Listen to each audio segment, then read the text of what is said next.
জীবনে এই প্রথমবার উইঙ্কিসকে কেক ছেড়ে ফল বিক্রি করতে দেখলাম।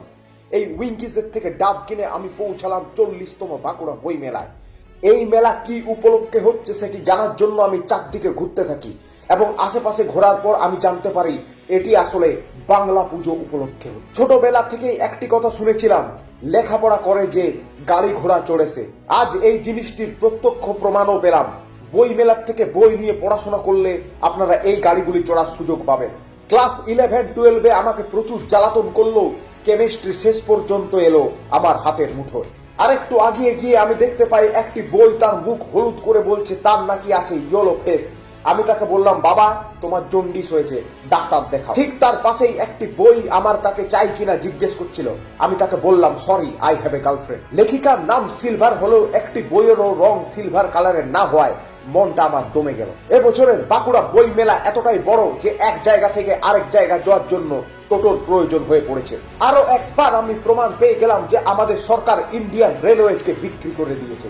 জীবনে এই প্রথম আমি গোলাপি রঙের এরকম অদ্ভুত পপকর্ন দেখতে পাই, কিন্তু অবাক তো তখনই হলাম যখন দেখলাম এই পপকর্ন আপনি কিছুটা খেয়ে বাকিটা পরের জন্য জমিয়েও রাখতে পারেন, তারও ব্যবস্থা এখানে আছে।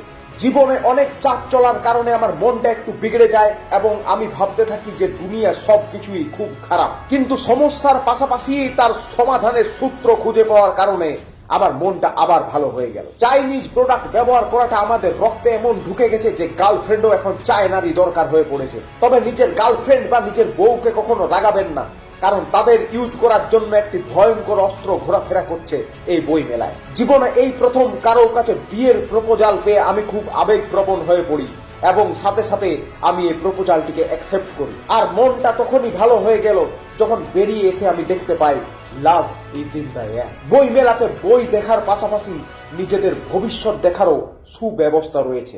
একটি খাবার স্টলে রাজুদার পকেট পরোটা এসে গেছে দেখে আমি বুঝতে পারলাম এখন রাজুদা বাংলার খুব বড় ফ্র্যাঞ্চাইজি। স্টল থেকে পিঠা কিনে খাওয়ার জন্য এখানে দেওয়া হচ্ছে ডাইনিং টেবিলের সুব্যবস্থা।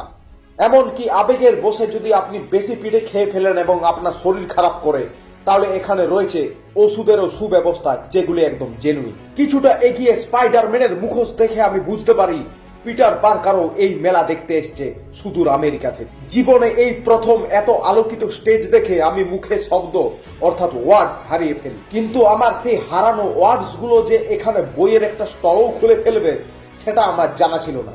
দেখে খুব ভালো লাগলো। সন্ধ্যা প্রকাশনীতে গিয়ে আমি জিজ্ঞেস করি তারা কখনো সকাল বা দুপুরে কোনো বই প্রকাশ করেছে কিনা, যেটির উত্তর তারা আমাকে দেয় না। ওই মেলাতে এত সিসিটিভি ক্যামেরা কেন রাখা আছে সেটি একটু পরেই আমি জানতে পারি। পশ্চিম বাংলার বই মেলায় রাজা কাশ্মীরি থাকলেও রাজা বাঙালি কেন নেই সেটি আমি জানতে পারলাম না। 24 ঘন্টা রিনিউয়েবল এনার্জি ব্যবহার করার জন্য এই মেলায় লাগানো হয়েছে উইন্ডমিল এবং ইলেকট্রিসিটি এখান থেকেই আসছে। একটি বিশেষ বই পড়ে আমার বন্ধু এতটাই উৎসাহিত হয়ে যায় যে সে হেলমেট পরেই ভিডিও করা চালু করে দেয়। তাকে কে বোঝায় যে রাস্তায় বাইক চালানোর জন্য হেলমেট পরার প্রয়োজন পড়ে, ক্যামেরা চালানোর জন্য নয়। নানা রকম বই ঘাঁটতে ঘাঁটতে হঠাৎ একটি বিশেষ জায়গায় আমার নজর পড়ার পরই আমি শূন্য হৃদয় নিয়ে মেলা থেকে বাড়ি ফিরে আসি।